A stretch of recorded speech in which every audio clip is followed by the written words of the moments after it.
Good morning. Welcome to the First Unitarian Society of Chicago, in person and at home. I'm Hank Henriquez, and I am the convener of the Humanist group at this congregation. And I am honored to welcome you to worship this morning along with our worship team. The person who is the director of music is Adam Odell, and the religious education minister is Liz Tolbert. First Unitarian Society has been a home for progressive religion in Chicago and beyond since 1836. The church sits on the western shore of Lake Michigan, south of the Chicago River.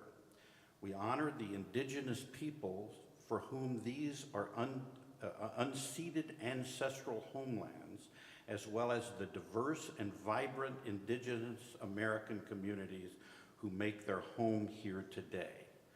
We are a Unitarian Universalist congregation, a community of children, youth, and adults, a people of many beliefs and traditions bound not by the specific list of things we believe, but the values we share and the mission to grow our personhoods and heal the world. Whether you just stepped into the church for the first time or for the 1000th time, you are welcome here. Whether you believe in God some of the time, all of the time, or none of the time, you are welcome here. Whether you have a PhD, a GED, or no degree, you are welcome here. No matter your race or who you love or how much money you do or don't have, you are welcome here. If you are a visitor, we're excited to have you with us. Please let us know that you were here by filling out a visitor card, making sure to include an email address, and dropping it in the offering plate. This will ensure you get our weekly newsletter. If anyone has a joy or sorrow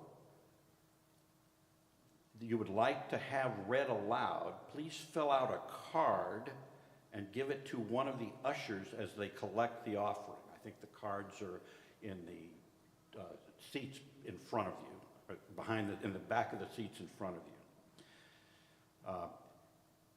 you. If you have a joy or sorrow you would like the Pastoral Care Committee to know about privately, you may put cards in the sanctuary box at the back at any time. Please join us after the service in Chris Moore Parlor for other activities and conversation. To get there, you can go up the stairs to my right and follow the crowd or ask anyone to guide you. We have a few announcements today, and I want to call Andrea Ferrix to mention one first, and then I'll mention some others. Thanks so much, Hank. I'm Andrea Freerickson, and I am working with a group of very cool people to put on our prom fundraiser next month on Saturday, April 25th from 7 to 11 p.m. This will be our first big fundraiser in a long time, and our goal is to make it super fun so that everyone wants to invite people to it. It's gonna have an intergenerational dancing through the decades theme, and we will be playing music from the 1960s all the way till now, switching the decade of music every half hour. Adam Odell and Kit Earhart and some other members of the community will be, Dr. Adam Odell. They'll be spinning the hottest hits from all these different decades. And it should be really fun. We're gonna have an Eventbrite with tickets available that should be up and running by the end of this week.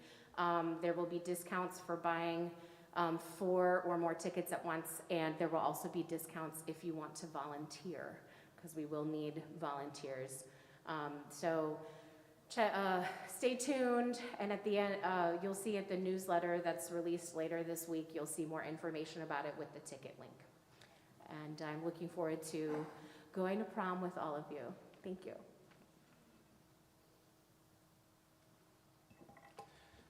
Some of the other announcements are, let me see, in our building after the service today, we have a pledge drive. Our annual pledge drive is kicked off today with a meal after the service today. And it's at 11:30 in Hull Chapel. Weekly after service, we have sort of a protest that's called Faithful Defiance of Authoritarianism. Today it's at 1:00 p.m. as usual at 53rd Street, Nicholas Park.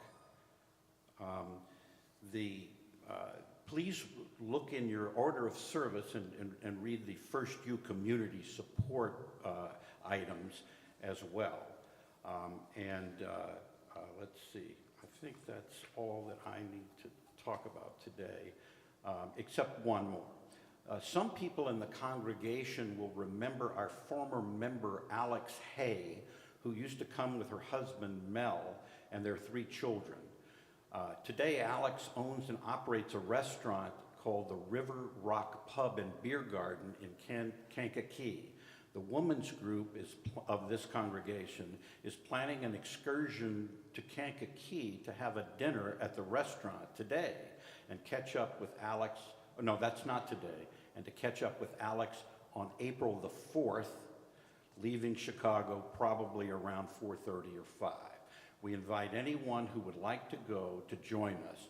We'll need to make a reservation and arrange carpools, so be sure to watch the newsletter for how to RSVP or talk to Kristen Morrow, Bobby Campbell, Ellen LaRue, or Cheryl Wegner.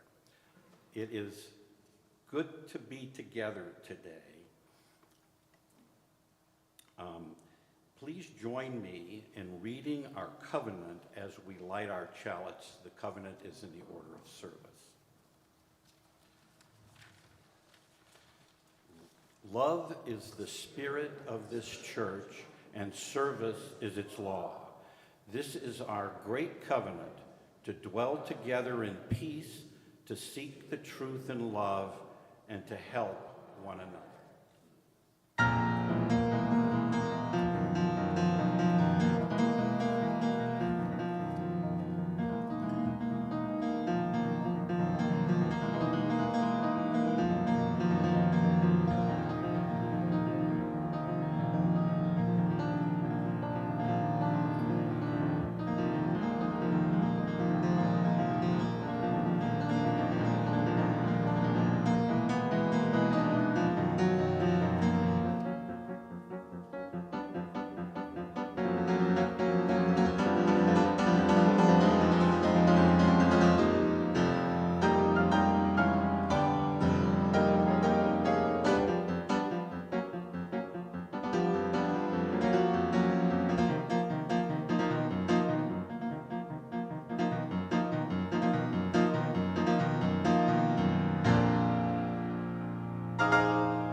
Thank you, Adam.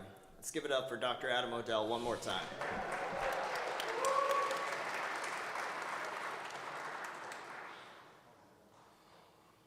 Really well done.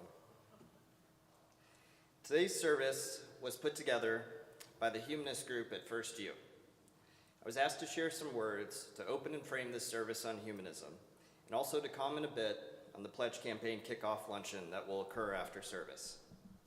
As it relates to humanism, perhaps a helpful starting point to ground us is the American Humanist Association's way of describing humanism. They articulate it as a progressive philosophy of life that, without theism or supernatural beliefs, affirms our ability and responsibility to lead ethical lives of personal fulfillment that aspire to the greater good. This morning, you will hear readings, reflections, and music inspired by and that speak to this philosophy. Much like other philosophies of life or world religions, humanism tries to uncover and answer the big questions of life. What is a good life? How do we live it? In doing so, what do we owe to one another? Despite approaching it from a non-theistic viewpoint, humanism arrives at many similar conclusions to other philosophical and religious systems that examine these same questions. Humanism recognizes the interdependence of life and the need for our roles in building the more just and equitable world we wish to see.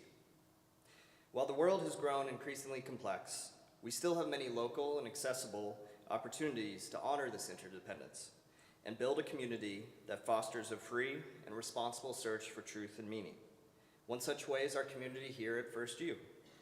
The gift and responsibility of this community is that we build it together.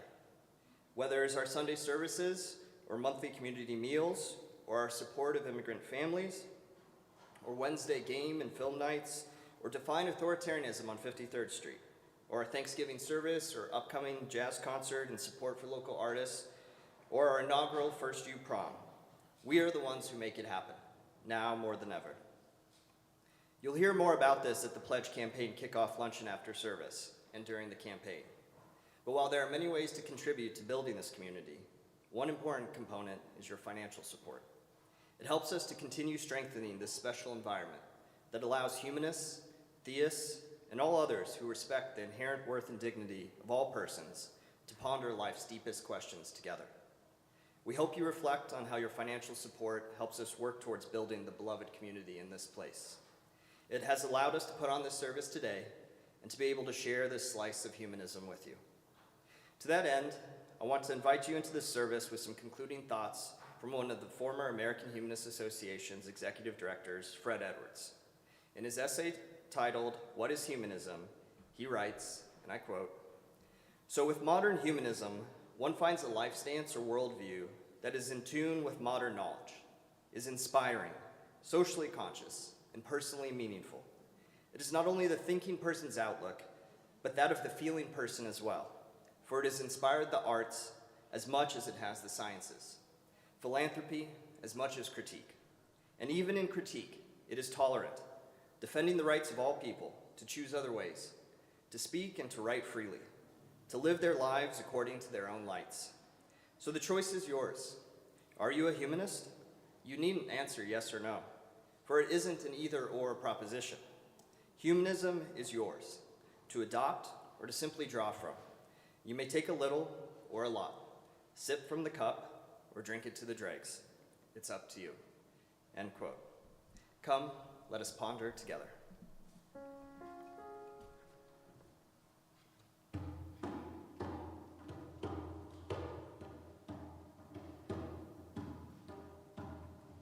Please rise in body or spirit for the singing of our opening song, Keep On Moving Forward. This one's not in a hymnal, but we'll learn it as we go and call out lyrics as we go. We're gonna keep on moving forward. Keep on moving forward. Keep on moving forward. Never turning back. Never turning back. Keep on moving forward. We're gonna keep on moving forward.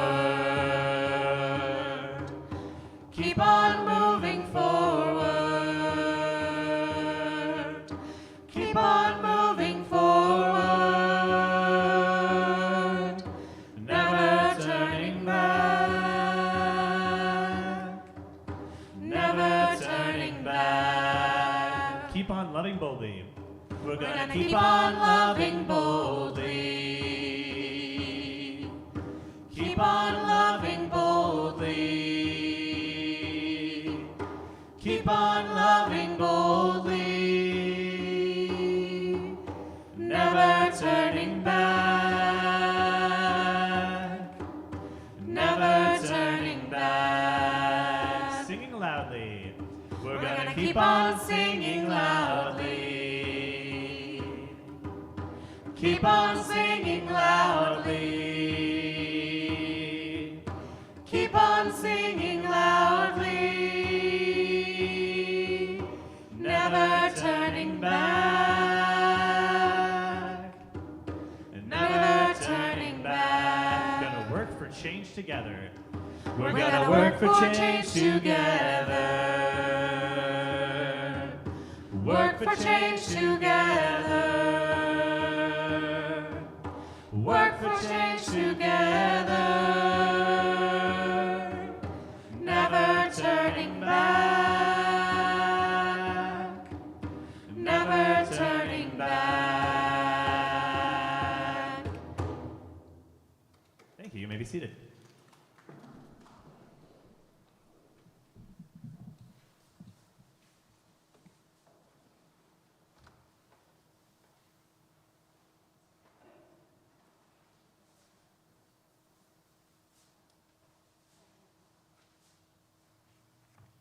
Good morning, everyone.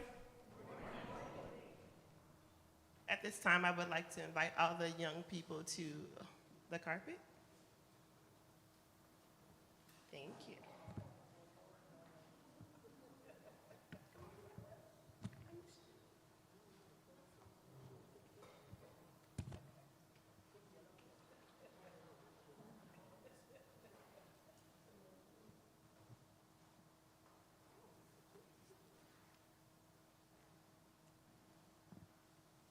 Before the story begins, I want to say this is the last class for our OWL cohort today, so can we give them a round of applause? They spent 10 weeks learning. Congratulations, guys. All right. So the title of the story today is called The Great Neighborhood Map. Once in a bustling town, not too far from here, a group of friends who lived on this very same street. There was Jean, Bayard, Solomon, Parker, Ellis, Lewis, Lennox, Holden, Haskins, and another friend, Parker, who went by Parker J. One Saturday morning, they all gathered at the local park. They wanted to build something big, a map of their neighborhood to show everyone where the best things were. But they didn't have a GPS or a magic book to tell them how. All they had were their own eyes and their own feet and each other. "I'll find where the oldest trees are," said Jean. He loved science and knew that if you look closely at the bark, the trees tell the story of the earth. Bayard and Solomon decided to measure sidewalks. They didn't use a ruler, they used their steps. 1, 2, 3, they counted together. They believed that if they worked as a team, their measurements would be more fair and honest. Ellis and Lewis went to the library. They didn't look for fairy tales, they looked at old newspapers and records. They wanted to know the real history of who had lived in their houses before them. They liked finding out things using their own curious minds. Meanwhile, Lennox and Holden sat on a bench and just listened. They listened to the birds, the cars, and the sound of people talking. "People are the heartbeat of the map," Lennox said. Holden nodded, "and we have to make sure every voice is heard." Parker J. started drawing the lines of the street, while Haskins brought the bright colors to fill it in. But then they ran into a problem. Jean thought the park was the center of the world, but Lewis thought the library was more important. For a minute, they all started to argue. Bayard stood up and said, "Wait, we don't have a boss to tell us who is right, but we have something better. We have reason. Let's look at the facts. Let's look at what we've discovered with our own hands and hearts." So they all laid their notes on the grass. They realized that Jean's trees gave shade to Lewis's library, and Haskins' colors made Bayard's sidewalks look beautiful. They didn't need a superpower to fix their map. They just needed to listen to one another and to use their brains to solve the puzzle. By the time the sun began to set, the map was finished. It wasn't a map of a kingdom far away. And it wasn't a map of a land of giants. It was a map of here. It was a map made by people for people. And as they looked at the sidewalk, as they looked at their work, Solomon said, "We did this all by ourselves, and we did it together," added Lewis. They realized that being a humanist, which was a big word for what they were doing, meant believing that humans have the power to be kind, to be smart, and to make the world a little more wonderful, one hand-drawn map at a time. Thank you. And now we send you off to your class, and we invite you all to turn and greet your neighbor.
We need a religion. We need a religion. In a world with so much hate and violence, we need a religion that proclaims the worth and dignity of every person. In a world with so much brutality and fear, we need a religion that seeks justice, equity, and compassion. In a world with so many persons abused and neglected, we need a religion that causes us to accept one another and encourage one another in spiritual growth. In a world with so much dogmatism and falsehood, We need a religion that challenges us to a free and responsible search for truth and meaning. In a world with so much tyranny and oppression, we need a religion that affirms the right of conscience and the use of the democratic process. In a world with so much inequity and strife, we need a religion that strives toward the goal of world community with peace, liberty, and justice for all. In a world with so much environmental degradation, we need a religion that advocates respect for the interdependent web of all existence of which we are a part. And finally, in a world with so much uncertainty and despair, we need a religion that teaches our hearts to hope and our hands to care.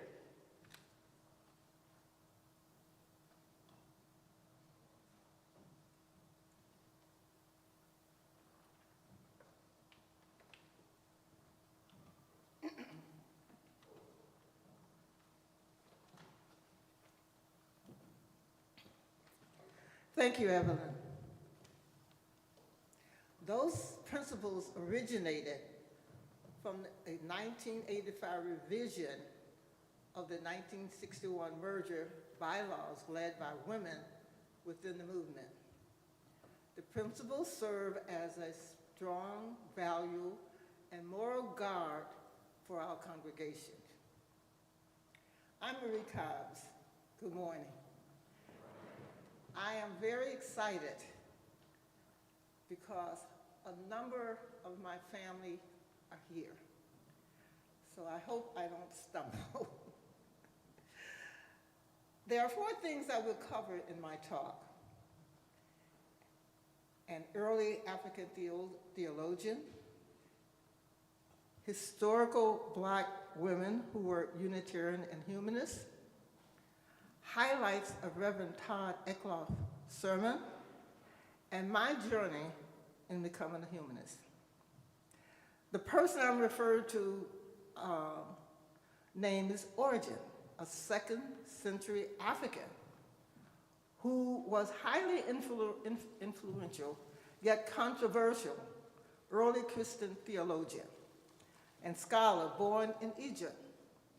He taught universal salvation. I mention him because historical African contributions are either not mentioned, downplayed, or credit is given to others. Origen is also in one of our UUA brochures, and the Catholic Church has him as one of their Black saints.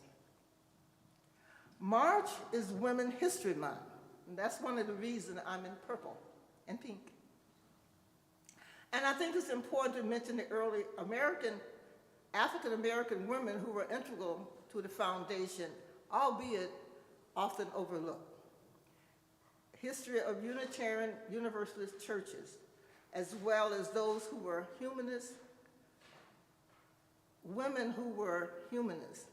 To name a few, Eslada Good Robins, an anthropologist, author, and correspondent, Candace R.M. Gorham, a former minister turned secular counselor and author who advocated for Black atheists, according to the Humanist.com, and others. And other figures like Ami Scott, a free Black woman acting as the founding member of our first Universal Society in Philadelphia in 1790, indicates early Black engagement with American religion. I know my talk is supposed to be about humanists, but I also think it's important to emphasize the role Black women have played in our denomination. Now some remarks on Unitarians and humanists from a sermon given by Reverend Todd Eckloff. According to Reverend Todd Eckloff, minister of the Spokane Church, there's a philosophy called humanist that emerged in the 20th century, which is well explained in the Humanist Manifesto published in 1933. Humanism is one of our 2 major Western philosophies to have emerged in the United States. The other is pragmatism. Universalism, a religion once defined by its belief in the universal brotherhood of mankind and the universal love of God, has come to me, at least within the Unitarian Universalist Association, the simple acceptance of all religion. Unitarians were the first to create an ethic of religious tolerance because it recognized our common humanity. One of the early Unitarians who came to acknowledge humanism was John Dietrich, who was a minister in Spokane. He came to believe religion ought to be based on the betterment of humanity, while theism is based on the belief of God. The idea of humanism was not totally accepted in our religion and actually led to a major controversial debate. Unitarians debated the merits of strictly human-centered, scientific-minded, ethical focused belief. It is important to understand the origin of the philosophy called humanism that began in this 20th century without much larger context from which it sprang. Not only the unflinching commitment to reason and science, but the belief in human goodness, human agency, and human welfare. That has always been integral to the definition of Unitarianism, dating back to Jesus. Jesus taught that religion ought to be good for humanity, not humanity for religion. Reverend Todd believed Unitarianism is so deeply rooted in and defined by these fundamental principles that it was inevitable that humanism as a form of philosophy would eventually emerge from it. Unitarianism is essentially the belief Jesus was a human being, not a God, which necessitated a positive belief in his humanity and his humanitarian teaching that put human love and welfare at the center of all our endeavors. That's the humanist ethic. Excuse me. Now, on to my journey in becoming a humanist. I think doubt started very early, around 8 or 9 years old. My mother used to read the Bible to my other siblings and me, and I would never forget the pain I saw in my mother's face when she could not answer my question regarding whether the wives of Cain and Abel where the wives of Cain and Abel came from, since Adam and Eve had only children. Her answer was to pray. I promised myself I would never cause such pain again. But as I grew older, so did the doubt about God. I saw that the help my family needed came from a living relative, my aunt and uncle, my mother's sister and her husband. Sharing was a value I learned from my aunt and uncle, and I adopted that same value as I related to my family, my sibling, extended family members, and friends. My husband and I purchased a home in Maywood. Because we both came from a large family, we decided we would not allow family members to live with us. But, unfortunately, we were divorced a year after buying the house. During the 20 years living there, approximately 20 members of my family lived there. Sometimes they were all there at the same time. Another way of sharing was information. What information I learned, the people I wanted to share it with, of course, were my family. For example, I was introduced to communism when I was approximately 30 years old. Angela Davis came to Chicago on a speaking tour. I went to hear her and was very impressed and eager to share this with my family, along with what I learned about Black liberation. Unfortunately, some members of my family thought I was being brainwashed. But I persevered because I felt it was important to fight for Black liberation. For me, Black liberation was a way to bring about equality and human dignity, which is a value of humanitarianism. My daughter Cheryl once told me that I was once more a Christian than some Christians she knew. My daughter Cheryl is evangelica. What I would say to my daughter now, that I am more a humanist. The seed of universal salvation was set in the 2nd century, watered by African-American Unitarian University and humanist women, nurtured by science and reason. And humanism is the end product. Thank you.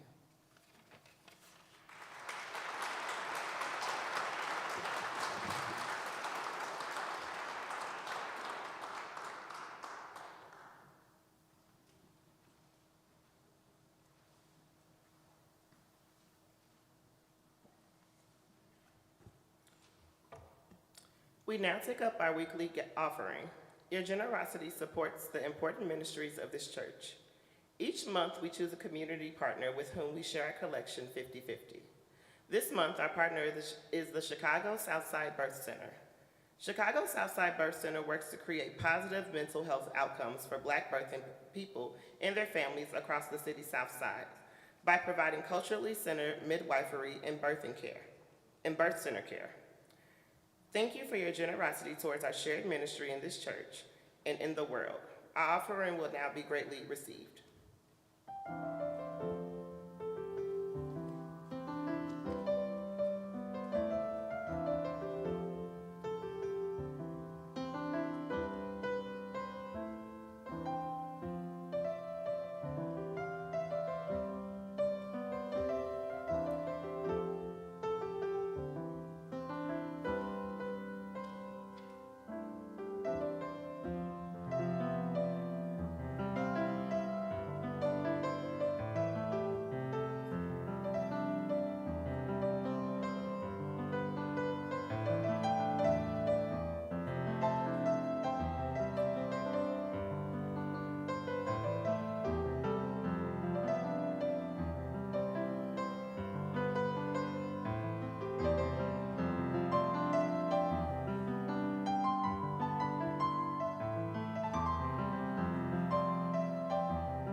Please rise and body your spirit and join us in singing from our teal hymnal, number 1053, How Could Anyone?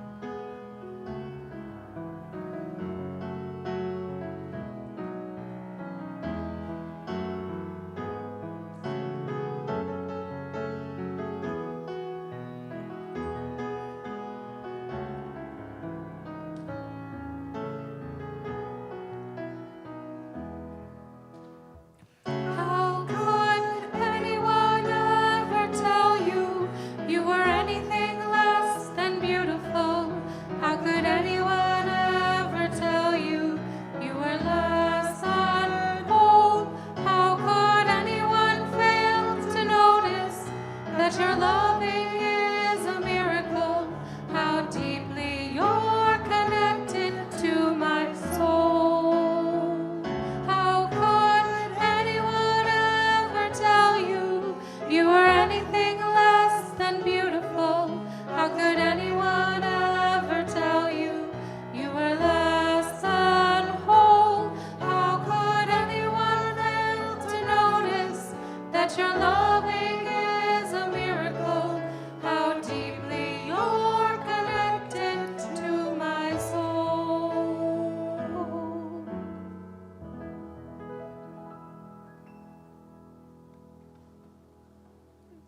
Thank you. You may be seated.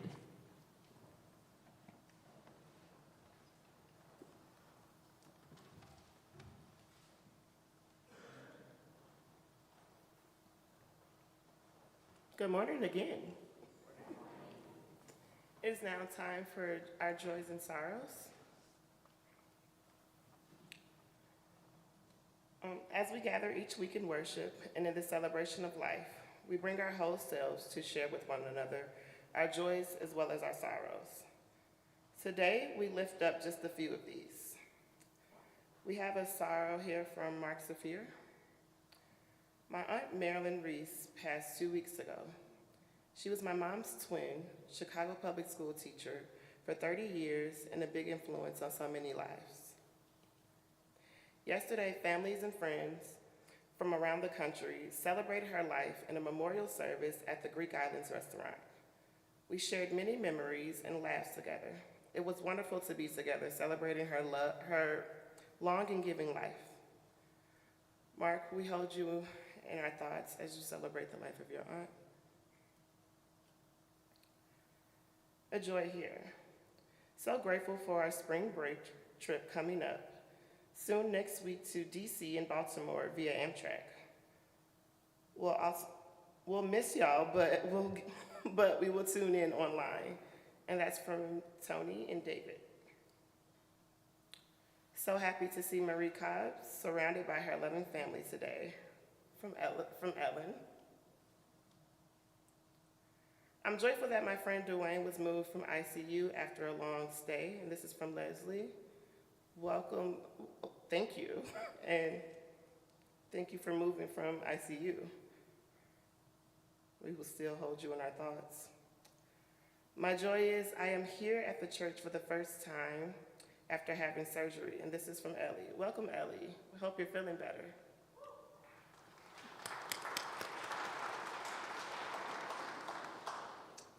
Now, last one today.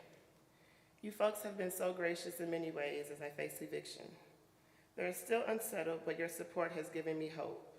And this is from Tim. And Tim, we still keep you in our thoughts. Thank you all.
walk through the fire, they will find their way to me. I will walk through the fire, this I know, this I know. I will walk through the fire, this I know. I will rebuild the mountains, this I know, this I know. I will rebuild the mountains, this I know.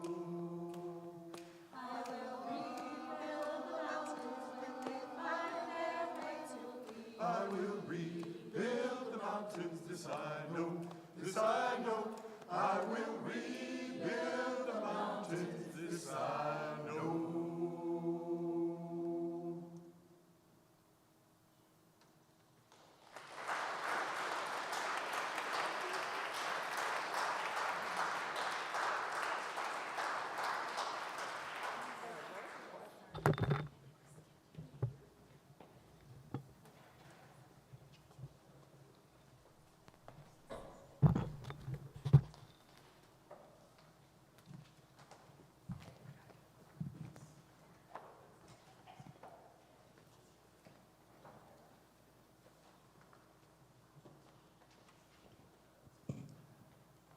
Right, good morning. I will be reading an excerpt from Albert Camus' essay from 1951 titled The Rebel. There is an evil, undoubtedly, which men accumulate in their frantic desire for unity. But yet another evil lies at the roots of this inordinate movement. Confronted with this evil, confronted with death, men from the very depth of his soul cries out for justice. Historically, religion has only replied to this protest against evil by the enunciation of the kingdom and then of eternal life, which demands faith. But suffering exhausts hope, and faith then is left alone and unexplained. The toiling masses, worn out with suffering and death, are masses without God. Our place is henceforth at their side, far from teachers, old or new. Contemporary materialism also believes that it can answer all the questions, but as a slave to history, it increases the domain of historic murder and at the same time leaves it without any justification except in the future, which again demands faith. In both cases, one must wait, and meanwhile the innocent continue to die. And injustice remains inextricably bound to all, suffering even the most deserved in the eyes of men. The long silence of Prometheus before the powers that overwhelmed him still cries out in protest. But Prometheus, meanwhile, has seen men rail and turn against him, crushed between evil and destiny, between terror and the arbitrary. All that remains to him is his power to rebel in order to save from murder him who can still be saved, without surrendering to the arrogance of blasphemy. Then we understand that rebellion cannot exist without a strange form of love. Those who find no rest in God or in history are condemned to live for those who, like themselves, cannot live. In fact, for the humiliated. The most pure form of the movement of rebellion is thus crowned with a heart-rending cry. If all are not saved, what good is the salvation of one only? Catholic prisoners in the prison cells of Spain refused communion because the priests of the regime made it obligatory in certain prisons.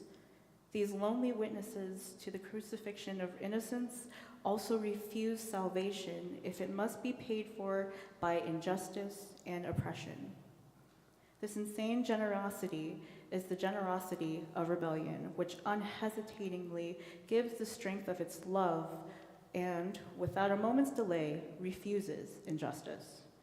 Its merits lies in making no calculations, distributing everything it possesses to life and to living men.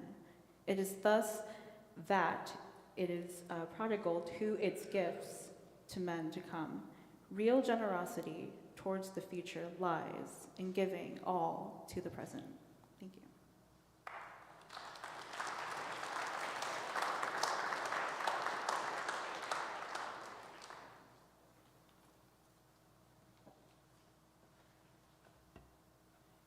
Hi, I'm Elizabeth Lund. I've been a member here about 4 years, and I'm going to share a reflection on what humanism means to me. I used to think humanism meant an absence of belief. I came from a good Lutheran family with 2 ministers for parents. Growing up, I learned that secular humanists, people like Isaac Asimov and Madeleine Murray O'Hair, were a class of people to be pitied. Their separation from God left them angry and empty. A weak set of ethics called moral relativism guided their behavior. And of course, they wouldn't go to heaven like those of us who had faith. Eventually, I stopped being a good Lutheran. I became one of those secular humanists. But I still thought not believing in Jesus meant that I didn't believe in anything. It's only in the past few years I've realized how wrong that is. I believe in a lot of things. In some ways, those beliefs have saved my life. I believe we can choose. I believe that life is finite, that all we have is this time on earth. Those beliefs finally got me to leave my ex-husband, after years of watching both of our lives get smaller and smaller. I didn't believe in an afterlife, but I was still acting like I did. These few years here on earth are all I have. I can't spend them watching someone self-destruct. Like I said, I came from a good Lutheran family. Generations of ministers on my father's side. But I also came from a secular humanist family, my mother's side, the ones we talked about and saw less, the ones who were absent. When my great-grandfather Niemi emigrated from Finland, he landed in a northern Minnesota town where, in someone's words, you joined either the church or the Wobblies. He joined the Wobblies. His son, my grandpa Niemi, was an agnostic. Grandma Niemi was a Unitarian, another category of people that I was raised to look on with empathetic pity because, again, they were not quite Christian and therefore wouldn't be in heaven. As a teenager, my mother became a Lutheran, feeling a call to the ministry. This was a good thing overall. If anyone was ever meant to be a minister, my mother is, but separated her more from her family because from then on she was worried they were going to hell. She wasn't a person who talked about hell much, and these days she's not even sure she believes in it. But the fact that both of her parents died without becoming Christians haunted her. I was raised to see this rejection of Christianity as part of the Niemi family's coldness. Much later, I realized how much this erased. The Niemis didn't suffer from a lack of belief. Again, my great-grandfather joined the Wobblies, who definitely have beliefs. My Aunt Carol was deeply involved in a non-Christian religion, and my Aunt Barb was a committed Seventh-day Adventist. After my grandpa died, my grandma told us a story from the 60s or 70s. My grandfather was reading a magazine and came across an article that mentioned humanism. He rushed into the room my grandma was in and excitedly showed it to her. This is what I am. This is perhaps the only example I've ever heard of my grandfather expressing any type of emotion. But when he died, Grandma had the international symbol for humanism carved on his gravestone. So, empty, sad, no beliefs, right? I don't want to believe in anything that creates separation and erasure. I believe that children are born good. Whoever came up with the idea of original sin never met an actual baby. It's clear to me that at the moments of our births, we are exactly who we are meant to be. I believe there's a self that each of us has, and that the authentic expression of that self is our curriculum for life. I don't know where that comes from, not a God.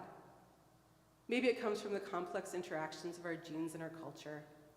Maybe something scientific that we don't understand yet. I believe in names and faces. A few years ago, I went through an episode of depression. On top of regular clinical depression, I was having something of an existential crisis. I felt like I was unnecessary.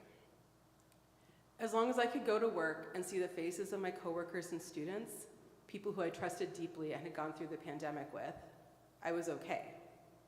But in my apartment alone at night, I felt like I was going to disappear. Then the school year ended and I crashed. I had to go to the hospital. I went voluntarily, but when I learned I couldn't keep my phone, I tried to back out. By the time I was guided to my room, I was very upset. There, in one of the lowest moments of my life, my roommate whispered hello. She asked if I had been in a place like this before. No, I told her. It's my first time too, she said. We talked in the dark. We weren't supposed to share last names or any identifying details. But even though I didn't tell her the name of my school, she recognized it from my description. She told me she lived next door to one of my students, Andy, a kid I liked but didn't know especially well. Andy, I thought. I repeated it like a mantra. Andy, someone who knows Andy is here. Hearing his name grounded me. Sometime that night or in the days after, I started reciting to myself the names of people I cared about. The names of anyone who had shown me love in large ways or small.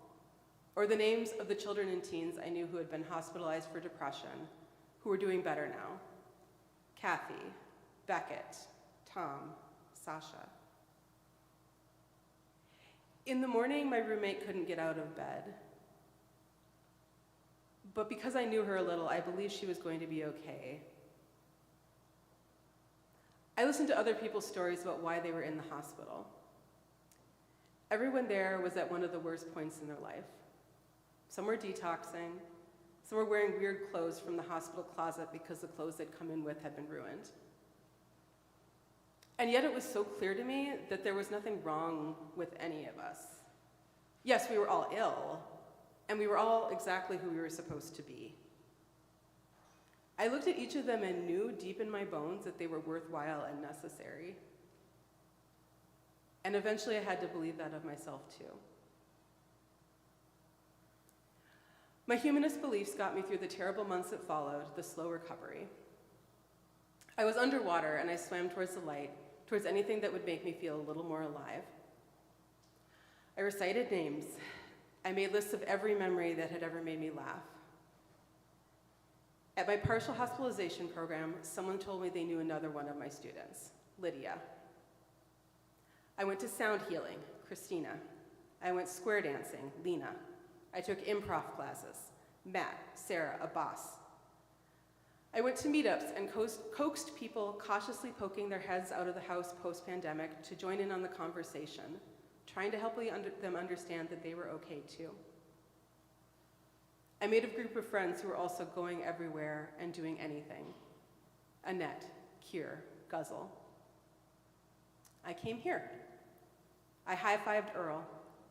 I had lunch with Marie. Once, I danced with Finley Campbell. I cried through every service for months, letting layers of pain leave my body, religious trauma and the stress of COVID, and the loneliness of all the years I spent with my ex. I cried because I couldn't believe I was okay. I swam towards humans, and they saved me.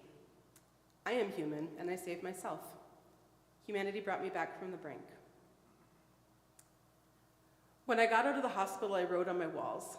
I wrote the names of every person I loved and decided to spend the rest of my life loving them and anyone else who came along. I wrote messages of love to myself in case I forgot when things got dark again. These days, I am overflowing with belief. I believe in the person to the left of me and to the right. I believe in the person I'm looking at right now. I believe in people I haven't seen in 30 years. Everywhere I look, there are people to believe in. There is good to do, and I am the opposite of empty.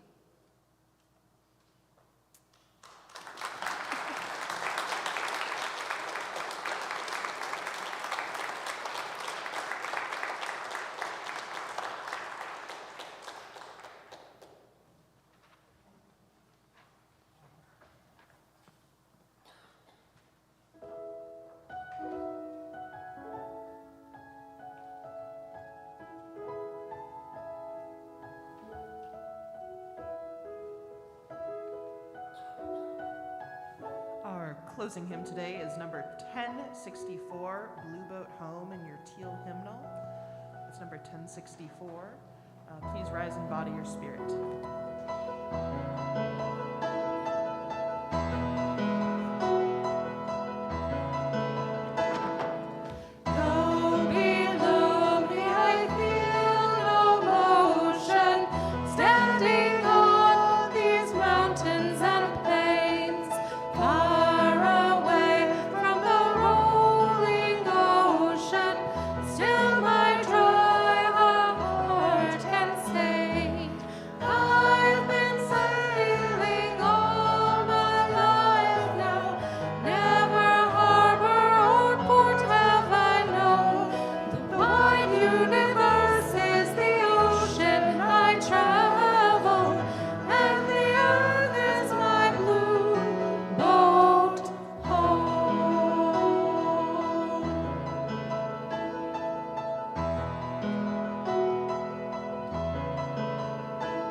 standing if you'd like.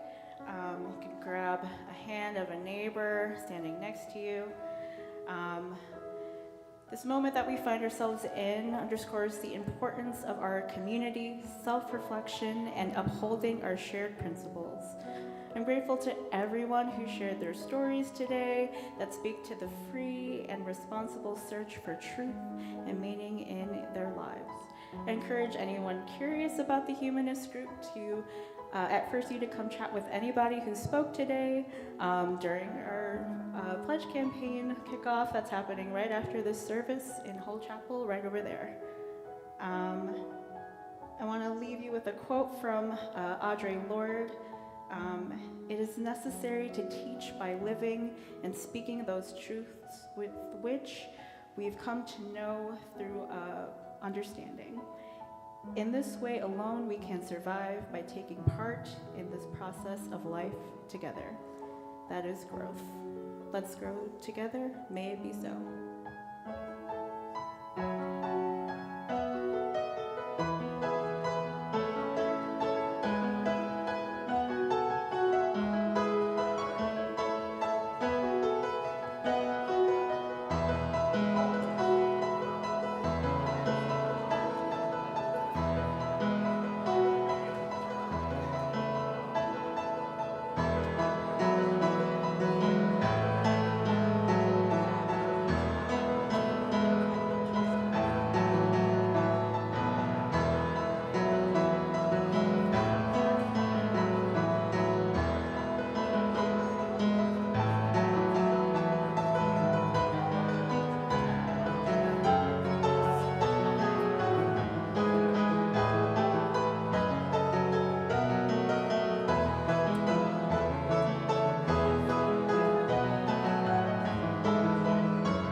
The book got lost for a while. Time is right.